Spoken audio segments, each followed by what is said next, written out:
welcome to Cosi Talks Live. We are going to give you guys a couple of minutes to jump on board. I am back home in my Tampa, Florida studio. Looking forward to chit-chatting tonight about my trip to Guatemala. For any of my Guatemalan friends that are viewing this tonight, bienvenidos. Gracias por todos los cariños que nos dieron en Guatemala. So in the meantime, while I'm giving you guys a chance to jump on board, for those of you who are watching the replay, please go ahead and put replay into the comments section. I always like to see who's there. And also, if you have any questions for me that you'd like for me to answer, I do check the questions again after the show is closed down to see who is watching, if there's any questions. So it'll be a nice kind of calm night tonight. There's no sponsor talks, no formalized information, just basically a general Q&A session between me and you. So I did have a couple questions that rolled in through the texting service as well that I'll be answering, and then taking any questions from you in the comment section. So as you jump on board, please be sure, let me know who you are, where you're from, and what you are drinking tonight. I was in a little bit of a rush tonight and I have nothing to drink, so I'm going to be relying upon you guys to let me know what's going on. All right, I see some of you jumping on board. I'm going to go ahead and also get the Instagram started. All right, live feed is on Instagram, YouTube, and Facebook. So we are a go. Tom, hello. Oh my goodness, Tom. I can't wait to tell you. One of the young men, I believe, was outfit with your foot for running. So I'm in the process. I have literally hundreds of pictures and videos from the trip. And, I taught two young men above the knee how to run on the very last day. It was so wonderful, so wonderful. So Tom, I'll be sure to be posting, and I can't thank you enough again for sending that huge box of components. Thank you again for your generosity. When I showed the folks at Romp this box, they were very, very excited. David says, I could not welcome back in Spanish. Oh, thank you. I appreciate that, David. I appreciate it. It's good to be back too. Mark is asking, big question. How was the coffee? So here's the tea on Guatemalan coffee. Really bad pun. It's actually very tasty. It's very, very smooth. So funny, those of you who haven't watched the show in a while or don't know much about me, I'm a coffeeholic. I've got coffee running through my veins. It's part of my Cuban heritage. Love me some coffee. And if you've ever had Cuban coffee, you know it's very strong. Like you can put a spoon in it and the spoon will stay upstanding, kind of strong. So Guatemalan coffee, nowhere near as strong as Cuban coffee. I was able to enjoy it throughout the entire day without a problem. Very smooth. And I noticed they don't necessarily have milk or creamer. Like, you serve yourself coffee and there's milk and creamer of some sort. They don't, because the coffee is just that smooth. So it was very, very nice having their Guatemalan coffee. Hey, we got Emily coming in from Central PA. Thank you. Thank you. She's got her mango pineapple lemonade refresher from Dunkin'. We got Scott from West Virginia, late dinner and cold water tonight. Jody, oh my goodness, how are you doing, Jody? I've been thinking about you, girl. I've been thinking about you. All right, guys. So we've got, there's Liz from Brooklyn, New York, drinking her water. All right, guys, we're going to go ahead and get officially started. For those of you joining me for the first time, especially those of you on my Instagram channel, welcome. My name is Cosi Belloso. I'm a physical therapist, amputee specialist here in Tampa, Florida. I've been a PT for over 23 years. So the Guatemalan referred to, by the way, guys, you like my soccer jersey, my football jersey? Let me tell you, getting to watch the finals of Copa America and the finals of Euro Cup in Guatemala was so cool. It was hard not to get excited, even though none of my favorite teams were playing. So it was super cool. So I'm like, yes, awesome, love it. So for those of you who are wondering what I'm battling on and on about, I had the very wonderful experience to be able to go volunteer at the Range of Motion Project Clinic in Guatemala City. They have two major clinics, one in Ecuador and one in Guatemala. And they've been open now for 19 years. This trip was extra special. It was funded by College Park for me. So College Park was so wonderful in supporting me and my children to go to Guatemala to go do work there. And I was able to take three of my four children with me to go work there. So it was exciting. They got to practice their Spanish and help with translating. And my oldest daughter got to do some work with patient data entry. And then my younger boys were basically the gophers. So if they needed cleaning or whatever needed to be done, they kind of pitched in and helped with that most of the time. We got Ben Gregory coming in from Texas. Oh, Tom, I tell you what, I can't express to you the smile on these young men's faces. So guys, I'm going to brag a little bit about Tom here. Tom sent me this enormous box from Canada all the way down to Florida, full of components, including lots of components that were brand new or practically brand new, including a running blade. And guys, you can imagine, in places like Guatemala, just to get a basic leg is already a luxury, but to bring something like a running blade. And we were very fortunate that we also not only had U.S. prosthetists that came in, we had prosthetists from El Salvador, which is like right there next to Guatemala. And what I learned was that the top rated school for prosthetists in all of Latin America is in El Salvador. It's recognized by ISPO, the International Society of Prosthetists and Orthotists, like buku school. And let me tell you, it's really true to the hype. The Salvadoran prosthetists were phenomenal. I have truly the quality of work that I saw with the sockets and the legs that they built was outstanding. So on the last day, we were able to fit 2 young men with a running prosthesis, actually three, 2 that were planned and 1 that was a surprise that we happened to have an extra foot, and we were able to outfit 3 young men. 2 of them were above the knee amputees. So teaching them to run from scratch, so to speak, was amazing, truly amazing. And to see their faces light up, these are young men that were very active before their amputations, playing football with their comrades and very athletic. And, for them to say, I can get back to doing this again, it's just orders of magnitude wonderful and amazing. So I do want to say, again, a huge thank you to ROMP, a huge thank you to the Guatemalan staff that was at the clinic for welcoming all of us with open arms and collaborating with us and allowing us to learn from each other during this past week and a half doing that. So yeah, I'm kind of on a high from that for quite some time there. And I will just be plotting on how I can get back there someday, hopefully soon in the future. All right, let's see. We got Emily saying that she's got an eval back at PT on the 30th. Yay. I am so glad to hear that, Emily. Emily, did you ever reach out to Julie Conley? Just curious how that ended up. Brian, thank you so much. Thank you very much. We got Randy coming in from San Diego with ice water. Howdy to you as well. Mark says, my hubby got a vacation. Actually, yeah, yes and no. He was still working, poor guy. He was just having a good time getting all the housing projects done. Like that's his way of relaxing, is just getting housing projects done. So I come home and I'm like, ooh, we have all of our lights that work and all these little, little housing things that just never get done.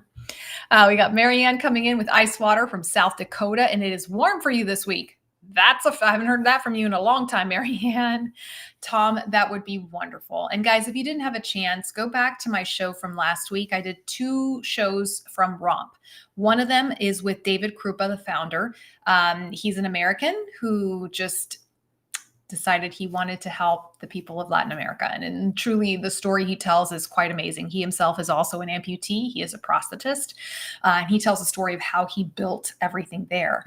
And now that is his home. Ecuador is actually his home now, with his 2 girls that he brought with him to the Guatemala clinic. So it was really, really lovely getting to meet him. And then the next show that I did after that was all in Spanish. It was my very first Cosi Talks in Spanish. And I did it with one of the university physical therapy students who was there. His name is Diego Velasquez. Truly a remarkable young man, very well spoken, very articulate. So if any of you are Spanish speakers, please feel free to have a listen there. And I've actually wait, I'm pointing in the right direction. I have to point that way. Okay, there. Ooh, I got it. I left the QR code. So for those of you who are just curious about ROMP in general, anything and how can you help? So Tom mentioned he'd want to visit, and they're definitely open to having amputee, almost like an amputee ambassador, come and visit. But they can certainly use help. And there's many, many different ways that you can help the Range of Motion Project. So at some point, guys, click on that QR code that's on the corner of my screen and have a look. Rolo will welcome. Rolo says, I'm a recent AK. If you have any questions for me, Rolo, please don't be shy. Put them in the comment section. We got Eric on board. Oh, thank you, Eric. I appreciate it. Jerry Ann, thank you, ma'am. Thank you. Drinking her cinnamon vanilla coffee. Let's see. Emily says, not yet, but I'll keep her in mind if and when I have issues in the future. Thank you. And again, Julie Conley, wonderful resource when it comes to troubleshooting, approval for prosthetic devices and componentry. She's my secret weapon, but it's so secret because I like to share those kind of things. All right. So guys, not too many questions that came in because obviously you guys probably haven't seen me after I got home. I've been doing the past 3 days laundry for basically 3 days. So I am slowly getting back on track with everything. So guys, feel free to put questions in the comment sections. I have 2 questions that were sent in this week. Hey, John, welcome in. Glad to have you. All right. The first question comes in from Earl. He says, I am receiving a new and modified prosthesis. I just had major surgery, and he sent me pictures of the x-ray of the before and after of his foot. So he had major foot surgery done 3 weeks ago. And he's asking, do I have to wait until I am out of my cam boot before walking on my new prosthetic? So guys, the cam boot, it looks like just a big old clunky black boot. And a lot of times it's used when a person has a fracture in their foot or they have some sort of surgery and protecting the foot. And for the most part, it allows the person to put some weight on it depending on what's going on. So this is the part where, Earl, I would say the question should actually go back to your surgeon, okay? So if you have surgery on your sound foot, right, and you are learning to walk with your prosthetic side, or you're having to depend more on your prosthetic side, your surgeon needs to understand this. So, sometimes surgeons, they're wonderful people, but when it comes to the nuts and bolts of prosthetic use, they may not be aware of certain things. For example, they may not be aware that when you're using a prosthesis, unless you are like the elite top 0.1%, right, your sound leg is going to be your dominant leg, right? So if you're having problems with your sound leg, your surgeon might just assume, oh, they can use their prosthesis without a problem on their one leg, and it doesn't always work out that way. So Earl, you need to talk to your doctor and ask him, how much weight am I allowed to put through this cam boot? Is it weight bearing as tolerated, meaning exactly that? You can put as much weight through that cam boot as you can tolerate. Is it partial weight bearing, which means you can only put 50% of your weight on that side? Is it toe touch weight bearing, where you can only just rest your toes on the ground? Okay, so the surgeon is the one who needs to tell you what the weight bearing status is, and have your surgeon understand that because you're learning to use a new prosthesis, that other side is going to take on quite a bit of weight. So it might mean that you have to hold off a little bit on that prosthetic training until your sound foot heals a little bit more. I'll tell you what, though, it's worth the wait, because if you have major foot surgery on your sound foot, you want that to heal properly, and you don't want to become a revolving door there. But once again, that's definitely a question for your surgeon. All right, let's see. We got Pamela coming in from New York. Oh, I'm so glad you liked it. And guys, like I said, I'm sorting out hundreds of pictures and videos. My iPhone literally is telling me I have no storage left. I basically just handed my phone to my kids, and they were just they just got some wonderful, wonderful videos captured. So I'll be sorting through all that. My team and I are sorting through that this week, and hopefully you'll be seeing more pictures and videos, because truly it's just, honestly, I love treating here in the United States, right? Obviously, the United States is my home. It's my country, and I love, being here. But there's just something about when you work in a country like Guatemala, and all you have to do is just wake up, have a yummy breakfast with good Guatemalan coffee, go to a clinic, and just work. I don't have to think about insurance. I don't have to think about scheduling. I don't have to think about notes, even, because I had, students were doing the notes for it. It was wonderful. It was wonderful. All I had to do was just treat patients, and not even look at the clock so much, just work with the patient until we got done what we needed to get done that day. And then just the cherry on the icing, the cherry on the sundae was this beautiful new clinic that they have in Guatemala City. They have the prosthetist right there. So I just stick my head out the door and say, hey, come here. I need some help adjusting and making adjustments and really getting to collaborate with some top-notch prosthetists. I'm like, yeah, just drop me off and leave me there. We got Shelly coming in from Minnesota just with plain water. Man, with the heat going on, I don't blame you, Shelly. Mark is asking, what was my most difficult case there? So most difficult case, there were a couple of them. So one of them on the last day, this woman came in and she must have been, if she was in her mid 30s, that would be the tops. And she had gotten into a pretty horrific accident. There's the traffic in Guatemala is scary. Like when we would cross the street, I had three of my kids with me. I was hanging on to one and two of the male prosthetists were hanging on to each one of my son's hands. And we were just like scary. So it's not hard to see why they have so many car accident related, motorcycle related amputations. So anyways, this woman had been in a really terrible accident. She had been in the hospital for 2 years.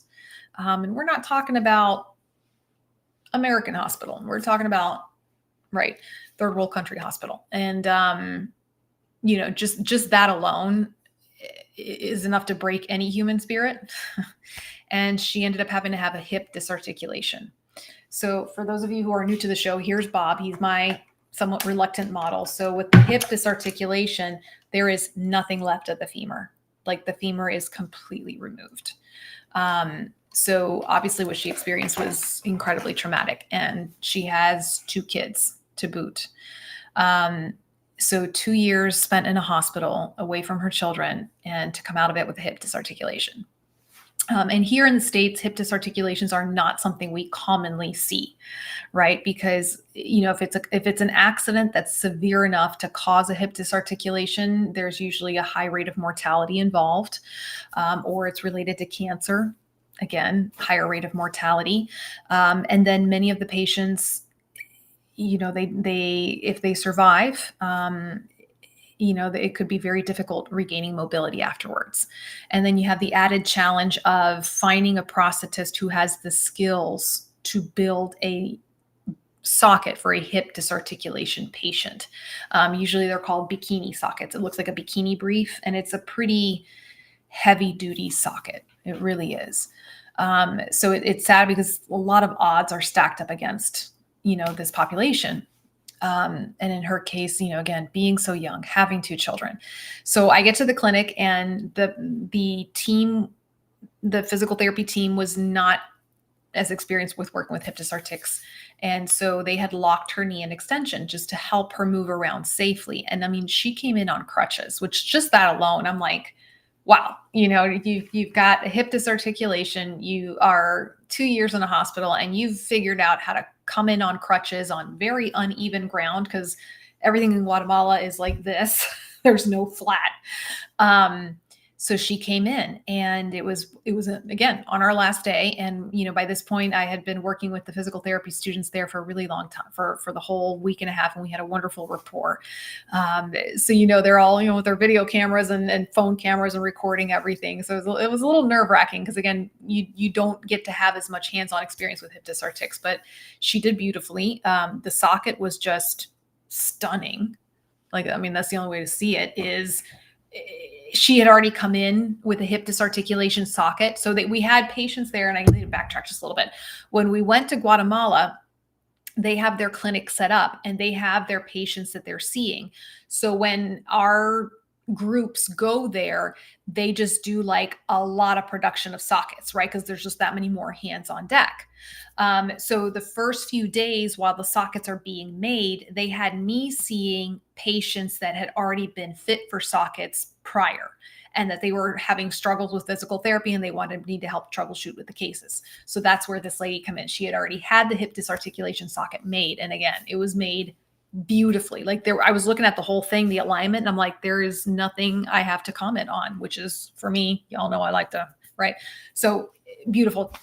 So we were able to unlock her knee, which, was like, everybody was just like, okay, unlocking the knee, teaching her to walk, start with the basic foundations, the weight shifting, all the basic foundations, teaching her how to bend and extend the knee using the back part of her hip, and then also controlling the hip. Thankfully, she had a really beautiful, like it's an Autobach helix. So it's a very nice hip, which I was very happy to see that. I was like, okay, good. We got a good hip joint right here. And it was really beautiful to see this young woman. She was gripping the parallel bars, and by the end, she was able to kind of relax just a little bit.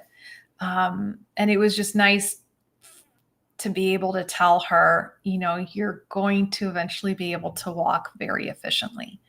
That it's going to take a lot of work on her part. And you can just tell by her spirit that, if 2 years in a hospital wasn't going to get her down, this is not going to hold her back.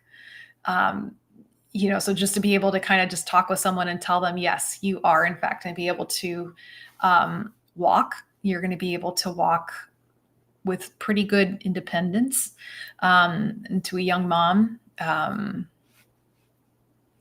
So it was a very challenging case, but also a very rewarding case.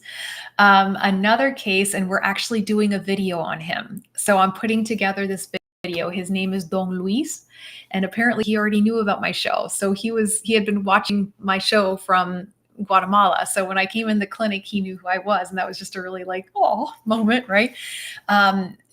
Beautiful man. Just a beautiful man. And he's going to tell his story. I did an interview with him in Spanish and in English. So I'll be making 2 video reels of his story. But he's got a complicated medical history, and he shares about what his complications are. And,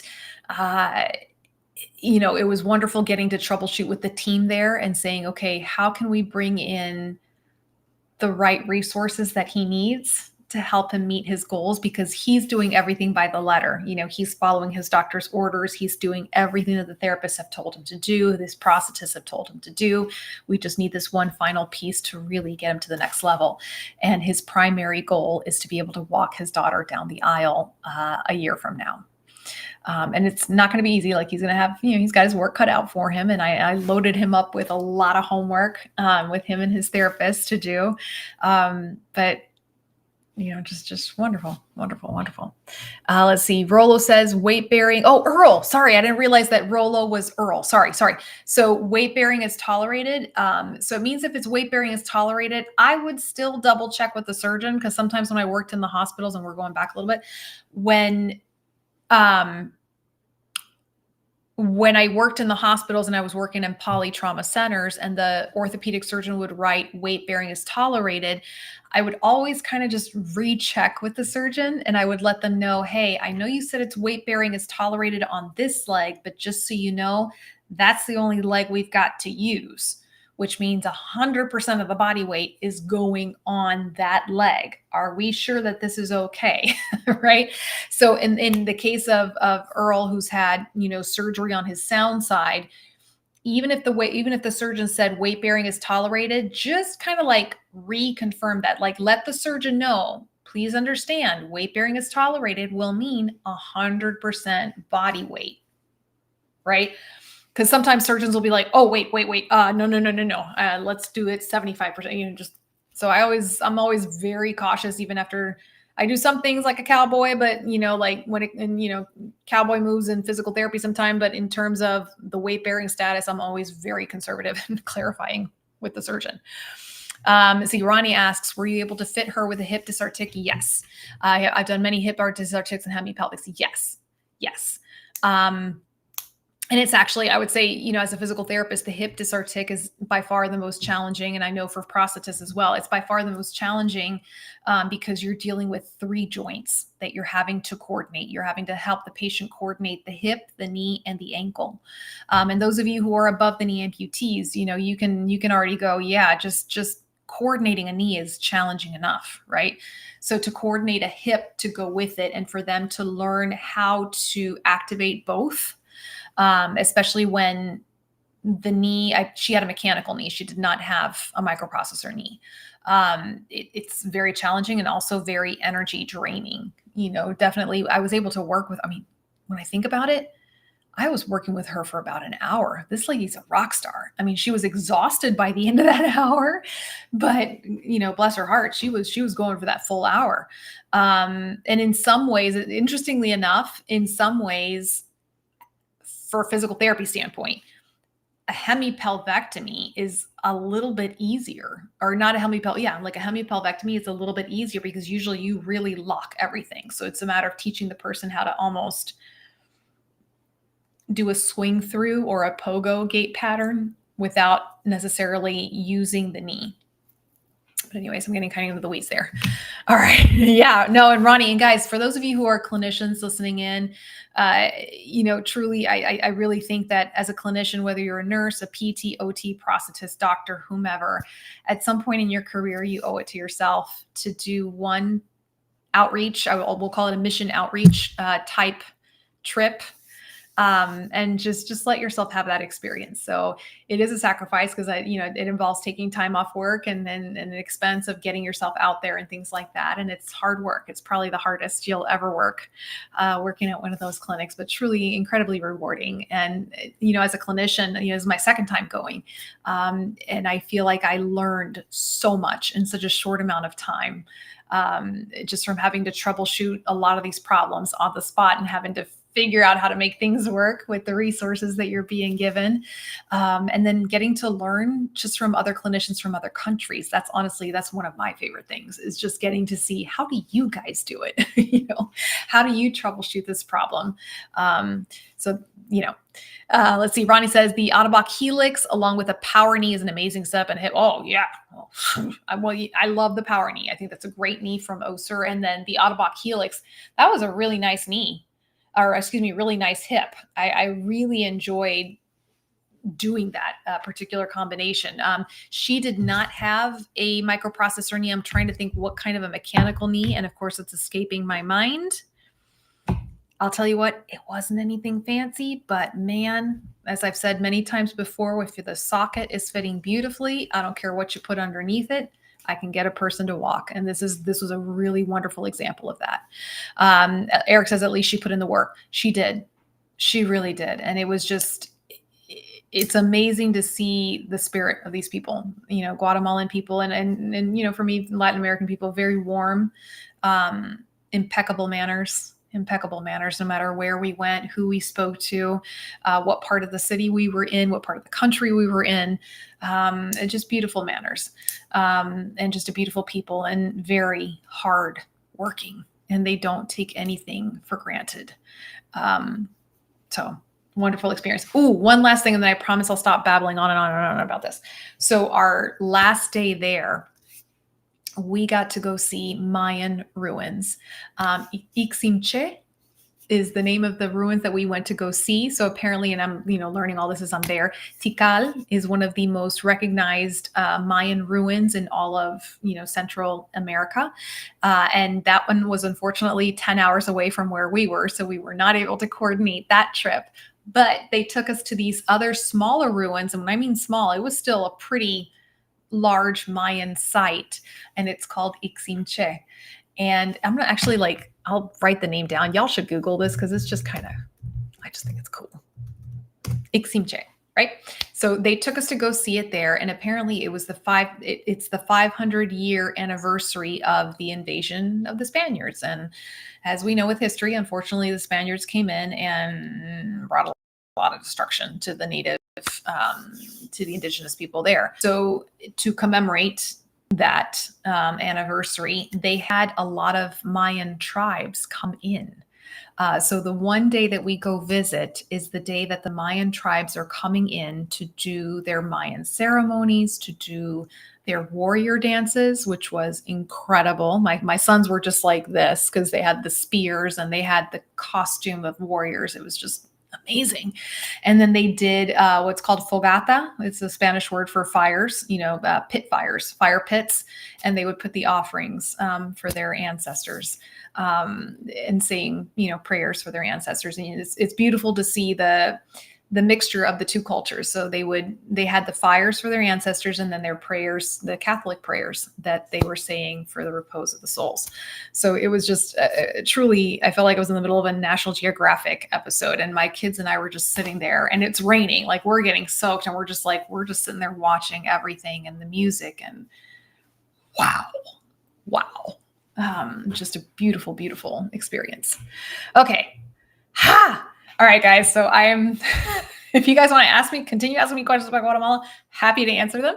But if you have any other questions related to amputation, that's what I'm here for. So again, guys, as I'm waiting for you guys to put any kind of questions into the comment section, for those of you who are kind of new to this show, this show is for the amputee and limb loss community. So it's for those who are amputees, clinicians who work with amputees, caregivers, and family members. And I've been doing this show now. I've been broadcasting now for 6 years, guys. I can't believe it's 6 years. Any questions that you have regarding any facet of amputation, the recovery process, any part of it. If I don't know the answer, then I will go and I will find an answer for you from a credible resource. And again, if it is your first time visiting this show, I would encourage you to look around. I'm on the major social media platforms, so Instagram, Facebook, and YouTube. YouTube especially has a lot of educational videos there. So if you just have questions and you're not, or maybe you don't know, you don't know what you don't know kind of thing. If you're new to being an amputee and you're not sure what you should be learning about, have a look on the YouTube channel and just see some of the videos that I've posted there. Barrel racing, do I know of any? Shelly, no. And Shelly, thank you so much for posting your question. I do remember that you sent me a question about that, and it was when I was out of the country. So guys, if you've sent me emails or messages in the past 2 weeks and I haven't responded, resend them to me again, because they may have been just lost in translation, literally. I don't know of any with barrel racing. I was talking with someone, and Shelly, I need to look back in my messages. I know that not too long ago, someone messaged me about horseback riding in general. What are your questions? Do you have a specific question, Shelly? And let's see if there's somebody here who has some experience with horseback riding. What is your specific question with regards to barrel racing? And I have to say, I know the very basics of horseback riding. So barrel racing is way above my pay grade. All right, let me just go over here and make sure there's no questions coming in from Instagram. Oh dear. So from the Instagram side of things, I have Nana Chacon says, I am OI, osseointegration. I just had my first fall, landed on my right shoulder, and I just had rotator cuff surgery on it 12 weeks ago. Dr. Howard Weiss is my physiatrist, and Steve Pompilio is my physical therapist. Oh, well, Nana Chacon, if there's anybody that can get you back, it's those two men. I got to give a shout out to these two phenomenal clinicians from Brooks Rehab over in Jacksonville, Florida. I got the chance to meet and work with them at the Hangar and Power Fest a couple of months ago. So any of you all that are in Georgia, like Southern Georgia, Northern Florida, Central Florida, if you need a physiatrist and a physical therapist, these are the guys to go to. And I will be singing their praises from now until kingdom come. Truly, Dr. Weiss is probably one of the most amazing physicians that I've ever met, with the biggest heart of gold, and his compadre, physical therapist at his side, Steve Pompilio, is truly one of the most highly respected clinicians that I've ever met, that I've had the chance to meet and work with. So Nana Chacon, even though you've had quite the gamut there with having OI and then having to have rotator cuff surgery, you are most certainly in the best of hands right there. Let's see. Sorry, guys. I am flipping back and forth between different screens trying to make sure I get all the questions here. Okay. Oh, gosh, Liz, you had rotator cuff surgery just as 2 weeks ago. That's intense surgery. That is intense. Oh, Ronnie, I appreciate that. Ronnie says he's been tuning in from the beginning. Well, I appreciate the support. No, Mark, barrel races, I don't know. So Shelly is asking about folks who might be familiar with barrel racing, anybody who might have done barrel racing. And she's asking, my knee won't stay lined up with my foot. The knee has muscles memory a little bit, and I can't get the foot to move with the knee. This knee won't stay lined up with my foot. Shelly, here's what I'm going to do. And if you're comfortable doing this, like I won't share pictures or anything like that. If you could, there's my email address. If you could email me a picture of what you're talking about, it would help me understand better what's going on. And I might be able to give you a few hints here and there. And again, if there's anybody on here who does horseback riding, oh, I know who can maybe help. John Hadding. He's a prosthetist from South Africa who lives in Virginia. I think it's Virginia. But he and his wife have they own horses. They have stables. So he might be someone that we can reach out to. But in the meantime, Shelly, if you feel comfortable, please send me a picture of the lineup of the alignment that you're talking to me about, and then maybe we can help you troubleshoot from there. Okay. And guys, this is an open invitation to anybody. That is my direct email address. I answer all my emails. When not out of the country, I answer them within a couple of days. So if you do have any questions, please feel free to send them my way. Okay, so guys, we're going to be kind of wrapping up. But before I wrap up tonight, I have two things to ask. And I know it's going to be a really strange question to ask. And then I have an announcement I'm going to be making. And this has nothing to do with Cosi Talks. This is a personal request. And you guys are going to be like, what?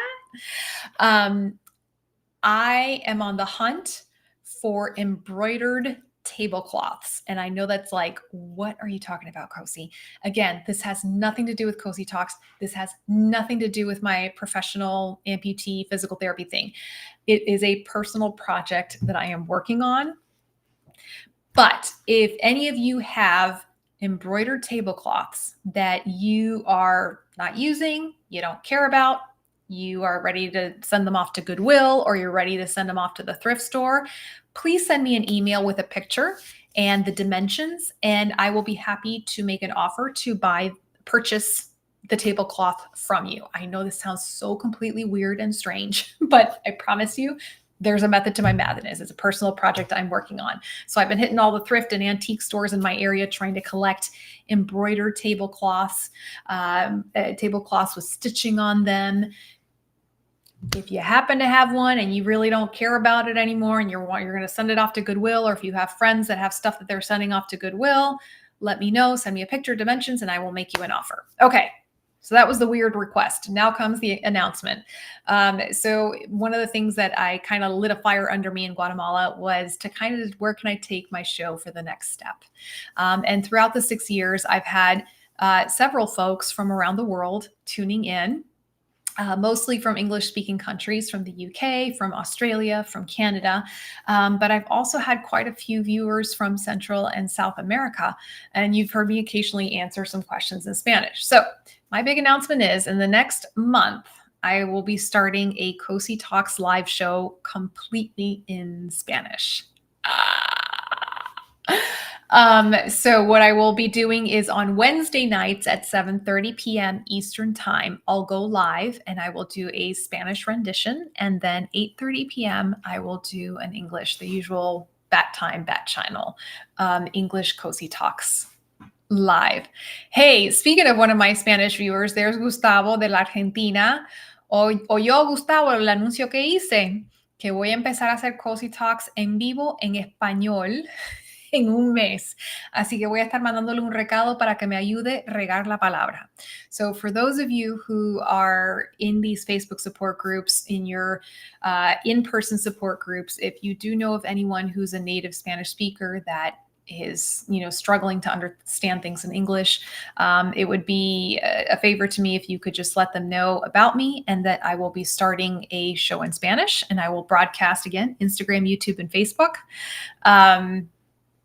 And hopefully start expanding the reach to folks who need the assistance. So fingers crossed. And if you guys just kind of keep your eyes open for the announcements I'll be putting out in the next few weeks, and any help that you can do by sharing the show or mentioning it to your Spanish-speaking patients or peers would be greatly appreciated.